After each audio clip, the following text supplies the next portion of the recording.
네, 안녕하세요. 이번 주에는 제가 수업을 조금 시간이 다른 것과 겹쳐서 늦을 수가 있습니다. 그래서 미리 지난주 강의의 리뷰하는 내용들을 음, 정리해 보았습니다.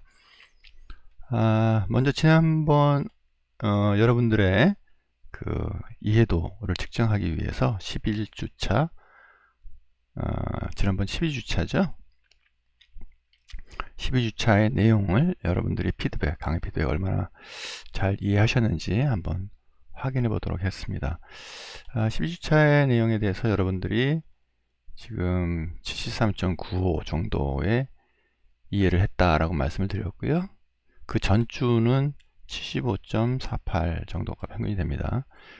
이걸 보면은 이해도가 조금 낮아졌어요. 아무래도 인터페이스와 다양성 부분은 개념적으로 이해하는데 좀 어려움이 있을 수 있습니다. 마찬가지로 많은 학생들, 한 4명의 학생들이 완전히 이해를 했다라고 얘기를 했고요. 그 다음에 여기 35점을 계속 주는 학생이 있어요. 여러분도 뭐 익명성이 보장되어 있으니까 솔직하게 얘기를 해주면 되고요. 근데 이제 걱정이 되는 거는 이게 이해도가 떨어진다고 그러는 학생이 계속 지속적으로 있다는 거죠. 클래스 선언이 어렵고 재정의 뜻이 어렵다는 얘기가 지지난주에 있었는데, 지난주에는 오히려 그런 것에 대한 어려운 점이 없다라는 것, 그 다음에 어려워요 한 사람은 여기 또 30점을 준 사람이겠죠. 30%를 이해했다라고 그랬는데, 요거는 개인이 좀 학습 방법에 문제가 없는지, 또는 기초가 좀 다른 것이 부족한 것이 없는지 좀 검토를 해보는 것이 좋을 것 같습니다. 아무래나 이쪽 부분 추상화 쪽과 뭐 다양성 인터페이스 뭐 이런 것들은 여러분들이 처음 접해보는 개념이라서 어려울 수도 있습니다. 근데 말씀드린 바와 마찬가지로 그냥 어렵다라고 생각하는 것이 개념적인 측면이지, 또 실질적으로 실제 사례에서는 어떤 이유로 이런 걸 쓴다라는 걸 제가 말씀드렸죠. 그래서 그런 부분들을 감안하면은 그렇게 어렵다고만 생각하는 할 게 아니라 좀 긍정적으로 이해할 수 있는 그런 단서도 제공되었으니 좀 적극적으로 수업에 임해줬으면 좋겠습니다. 그리고 지난번 상호평가 제출자들 보니까 제출 역시 안 한 사람들이 좀 있고요. 예, 평가 안 한 사람들도 좀 있고 그렇습니다.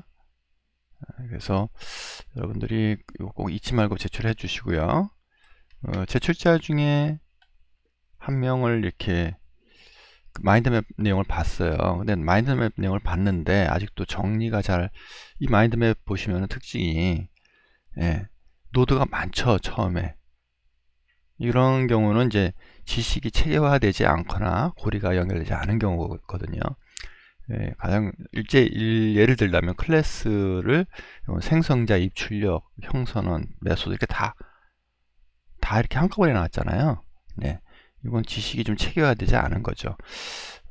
저 같았으면은 클래스 밑에 표현 방식, 그리고 그 밑에 생성자, 메소드, 그 다음에 멤버 변수는 어디 갔나요? 네, 뭐 그런 식으로 이제 묶어지겠죠. 여기 보면 다 등가로 이렇게 되어 있는 거죠. 여러분들 지식이 의미가 있는 거는 정리정돈이 됐을 때 의미가 있습니다. 여기 보면 이제 지식의 파편들이라고 그러는데, 제가 보는 거는 이게 주르륵 들은 내용들이 서로 얽혀지지 정리되지 않고 이렇게 따로따로 있는 거죠. 그래서 이런 것들은 좀 약간 지식이 제대로 내재화되지가 않았다라고 이렇게 얘기할 수 있습니다. 예, 그런 것들을 좀 더 체계적으로 정리하려는 노력이 좀 필요하겠죠. 그래서 여기서 보면은 사실 제가 보고도 왜 이렇게 분류를 했을까 좀 이해가 좀 안 가는 면이 많거든요. 뭐 노력을 들인 것 같기는 한데 좀 체계화가 안 되어 있어서 지금 배운 내용에 대해서 숙지를 하고 있는지 그렇게 의심이 가는 부분들이 있습니다. 자, 오늘 배울 내용은 여기 학습 게시판 13주차가 되겠죠. 13주차 미션은 지금 두 개의 HP 학습 활동이 있고요. 그 다음에 두 개로 추가로 여기 접속을 하셔서 동영상을 보면서 따라하고 결과물을 제출해 주기를 요청하고 있습니다. 그래서 총 4개의 동영상을 시청하는 것이죠.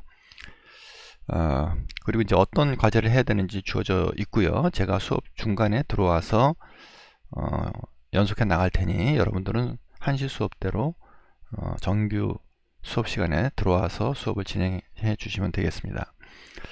간단하게 각각의 동영상을 리뷰해 드릴 것 같으면요. 먼저 H5P 첫 번째 동영상의 경우에는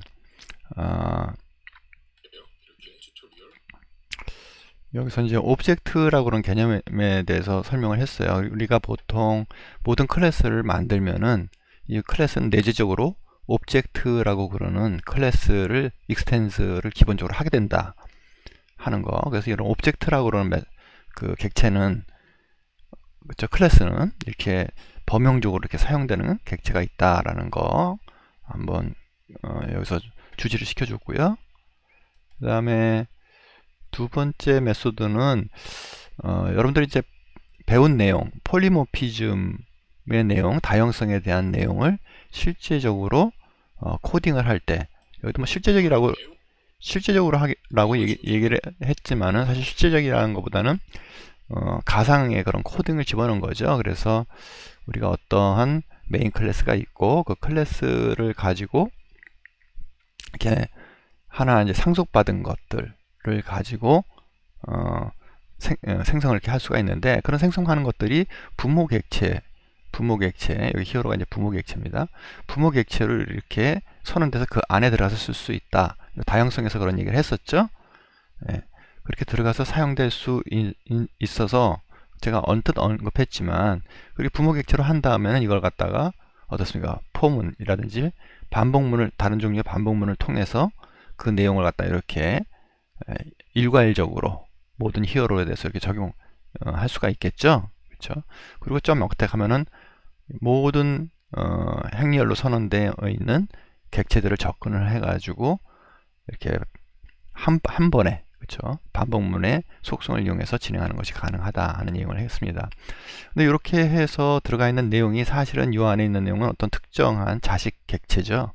그래서 자식 객체가 만약에 어떤 객체였다 그러면 사실 요 히어로스라고 그러는 부모 객체로 일단은 받았지만, 이것을 그 특정한 자식 객체라는 것이 알려지면 그 자식 객체로 다시 캐스팅을 해서 그 성질을 이용을 하는 내용을 진행할 수가 있다 하는 것이죠. 여러분들이 캐스팅이라는 것 예전에 한번 배웠죠. 강제로 형을 바꾸는 것. 그래서 int 하면은 여기 있는 내용을 강제로, 플롯의 내용을 뭐 int로 바꿔서 강제로 형을 변환시키는 그런 내용이었습니다. 근데 히어로스에 사실 원래 들어갔던 내용이 자식 객체였죠. 워리어스라는. 그래서 그것이 워리어스라고 그러는 객체라고 알게 된다면은 그것을 캐스팅을 이렇게 해서 원래 성질을 복원해서 이렇게 쓸 수가 있다. 그래서 다양성 여기서 보면은 실제로 사용하는 사례를 가지고 예제를 보여준 것입니다. 자, 그래서 이제 그런 내용이 두 번째 객체가 클래스가 되겠고요. 그 다음에 세 번째 클래스는 이거죠. 동영상은 여기서 이걸 보시면은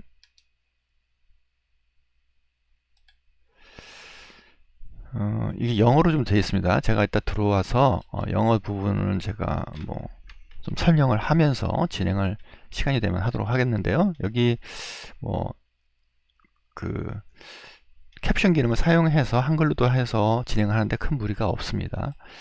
여기서 이제 일단 하는 내용은 어떻습니까?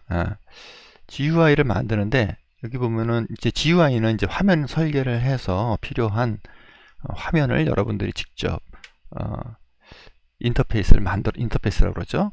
그래서 프로그램이 이렇게 있으면은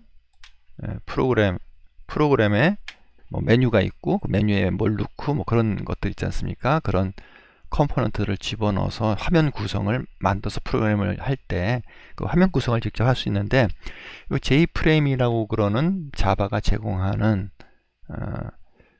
그 화면 구성을 집어넣을 수 있는 틀을 생성을 해서 쓰는 거죠. 그러면 그 J프레임이라고 F라고 그러는 객체 안에는, J프레임 클래스 안에는 set visible, set size 이런 것들이 다 있어서 이런 거를 가지고 쉽게 여러분들이 화면 구성을 해서 프로그램을 완성할 수 있다 하는 내용이 되겠습니다. 예. 그렇죠? 여기서 보면 또 그 안에다가 그 J프레임이라고 그러는 그 사각 윈도우죠.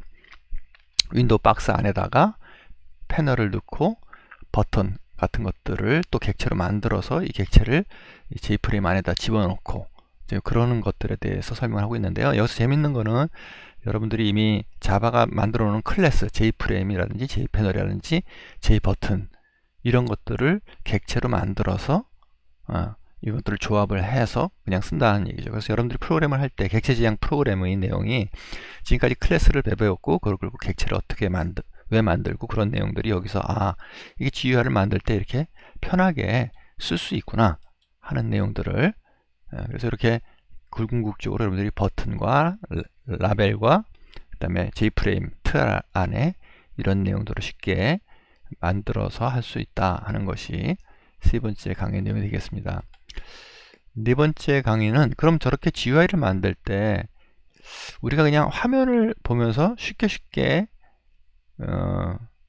만들 수가 없겠는가, 그거를 위지위그라고 그러는데요. 위지위그 방식으로 이렇게 만드는 것도 가능하거든요. 그래서 여기서 보시면은 이 프로그램에서 뭐냐면은 그 에클립스에서 그렇게 화면을 그냥 자기가 편하게 이렇게 만들 수 있다 하는 내용을 보여주고 있어요. 아까처럼 이렇게 프로그램 내에서 할 수도 있지만 디자인 옵션을 넣으면은 자기가 이렇게 전체 화면을 만들고 그 안에다가 필요한 컴포넌트들을 가져다가 넣고 이렇게 구성을 쉽게 그냥 끌어 집어넣기 방식으로 코딩을 하지 않고, 그 다음에 이렇게 만들어진 객체에 대해서는 메소드를 갖다가 이렇게 오버라이딩 하는 식으로 이렇게 선택을 해서 이벤트를 발생하는 메소드들을 오버라이딩 해서 이 버튼을 눌렀을 때 동작하는 것은 그 코딩 해당하는 부분에 코딩만 넣어서 완성을 할 수 있다 하는 내용을 보여주는 거거든요. 그래서 세 번째 동영상은 여러분들이 직접 GUI를 갖다가 컴포넌트라든지 클래스를 이용해서 다 만드는 방법, 그 다음에 네 번째는 에클립스의 그 그리기 도구를 이용을 해서 위지위그 에디터를 사용을 해 가지고 뭐 자기가 직접 화면을 갖다가 만들어서 그려가면서 프로그램을 완성해 가는 경우에 대해서 설명을 하고 있습니다. 그래서 네 가지 코딩이 네 가지 동영상이 여러분들이 들어야 될 내용이고요. 자, 이 내용도 여러분들 잘 들어야지 시험 문제 꼭 중요한 비중을 가지고 나오는 부분이니까 이해도를 높여서 꼭 성심껏 청취해 주시기 바랍니다. 감사합니다.